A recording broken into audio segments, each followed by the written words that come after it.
Shalom, shalom. Call halal Yahweh Shem Abishai, by Hashem Rakakadash. Double honors unto the apostles and the elders. Salutations to all my fellow laborers doing this work in truth and sincerity, risking their lives and their freedom to do so now more so than ever.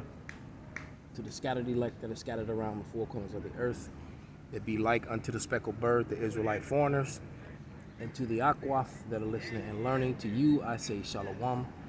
This is your brother Malcolm coming at you with another lesson in truth.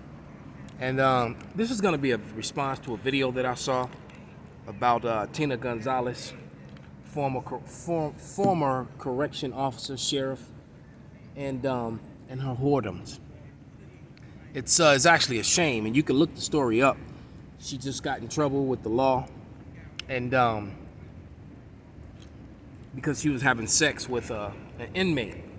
And so I watched a very short video. It's barely 2 minutes long. It gives a quick breakdown of what she was doing. All right, and the officer who was testifying against her, he just needed to shut up. In real talk, though, this Edomite, because he's talking about how she endangered and betrayed her. She endangered them because I guess she gave the inmate that was banging her. She cut a hole in her pants and she allowed so that she could have sex with him easily, and she even let him hit in front of other inmates. So I guess right through the bars, it's like some shit out of a bad, porno movie or something. But he's saying how she betrayed her oath, and man, you damn cops betray your oath. All of you, law enforcement, for the most part, betray your oaths daily, man. You know, the way you mistreat people, especially Jake, all the time. And there's been plenty of accounts of Edomite males, especially, that rape women in custody. All right, it's not unheard of. It's happened plenty of times. There was even one that was on YouTube that showed a cop raping a 14-year-old Judite girl, 14-year-old black girl, had a pent down, face down on the bench, raping her from behind. So you can go on with all that bullshit as he's condemning her. But that does not take away from what she did. And I'm gonna tell you this too. This is 1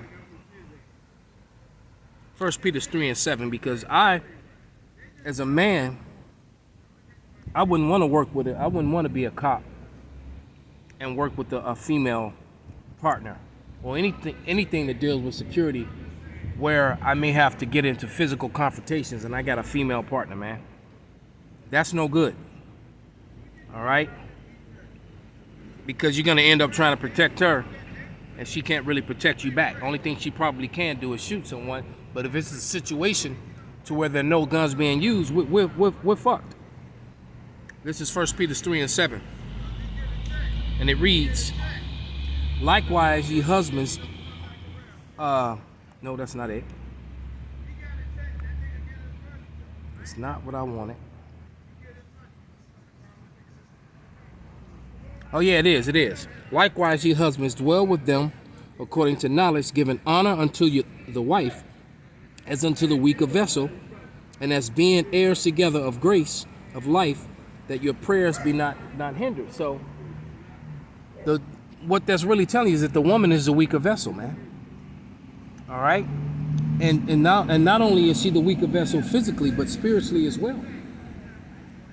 You know, the woman is going to be weaker spiritually as well. She will crack under pressure 9 times out of 10 before a man will. All right, give up information or whatever, man. And then this Miss Tina Gonzalez, she really had no business being in that field anyway, because we live in a kingdom where, these Edomites have put women in positions of authority and placed them over men, and it's not to be so. It never was so in the ancient world. Even among the heathen kingdoms, man, when no female, this ain't no damn Black Panther movie, man. When no personal guard to the king, a bunch of women, man. All right, but this is 1 Timothy 2. I'm gonna start at verse 10, and it reads,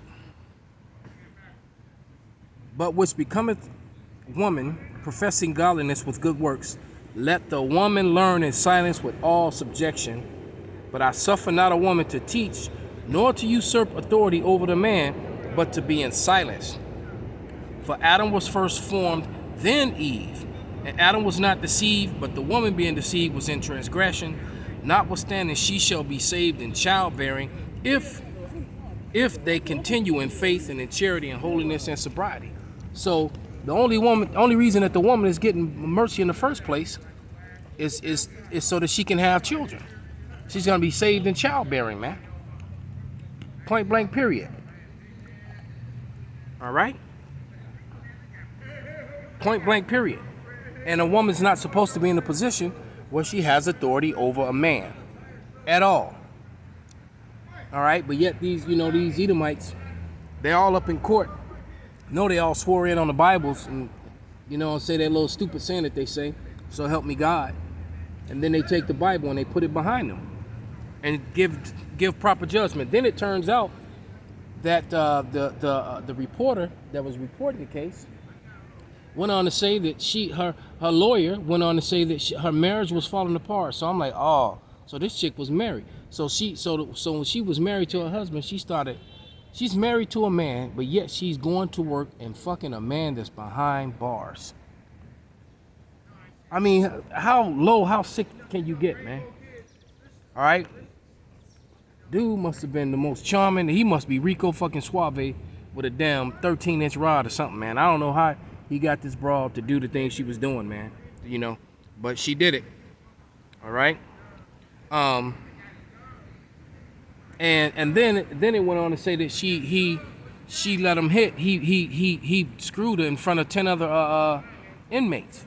And I'm gonna assume that they were all behind bars, because if they were not, then they all would have hit, because he wouldn't have been able to stop them, because they already behind bars. She'd have got gangbanged. Like I said, it sounds like something out of a bad porno movie, man. But this is Matthew, which that could end up being, she she was on the carousel. That day may come when the carousel rides her, boy, and she ain't gonna like it. But this is Matthew 12 and 39, man, because that's some wicked shit to do. All right, to have sex in front of a crowd of people, man. I don't think my rod would get up for that's sick, man. This is Matthew 12 and 39. It says, but he answered and said unto them, an evil and adulterous generation seeketh after a sign, and there shall be no sign given to it but the sign of the prophet Jonah. So roughly, just getting to the point, this is a wicked and adulterous generation, man. All right, where they just, men don't have no problem running up in another man's woman, man. No problem whatsoever. Will be glad to do it. And there was a time when men wouldn't do that, or they would, you face the consequences. Now, if she actually got judged, instead of getting 7 months, if she got Leviticus 20 and 10, which I'm gonna read, if Leviticus 20 and 10 was happening to adulterers and adulteresses, an adulterous woman and an adulterous man, you wouldn't have so much adultery, man. There wouldn't be so many divorces either. I promise you. But this is Proverbs. What you said, like we always say, women get rewarded for adultery in this society. They get the house, they get child support, they get alimony, they get the car, they get everything. But this is Proverbs 30 and 20, because she continued to call him. It seems after she got sentenced and after the fact. They checked the phone records. But this is Proverbs 30 and 20, and it says, such is the way of an adulterous woman. She eateth and wipeth her mouth, and saith, I have done no wickedness. And that's funny too, man, because women love to point out what you did and disregard them succeeding. All right, you get it, succeeding. But them succeeding is if it was a light thing, that it was nothing. Oh, that was nothing. No, it was something, because and well, I tell you, boy, the judgment is coming. All right, but let me get that Leviticus 20. Let's see how the Lord feels about it. Let's read Leviticus in 20. Let's read the law on it. 20 and 10. And it reads, and the man that committeth adultery with another man's wife, even he that committeth adultery with his neighbor's wife, the adulterer and the adulteress shall surely be put to death. All right? So that's what the judgment is for adultery. So in reality, what should have happened is that inmate and that woman should have been, stoned to death, or whatever manner of death that the husband decides he wants to do. All right, and the judges that are around. So with that, I'm gonna give all praises, glory, and honor unto Yahweh, Bahashem, Yahweh Shai, Bahashem, Bakar Kadash, Wa Abba Babal, Kwam Yasharallah.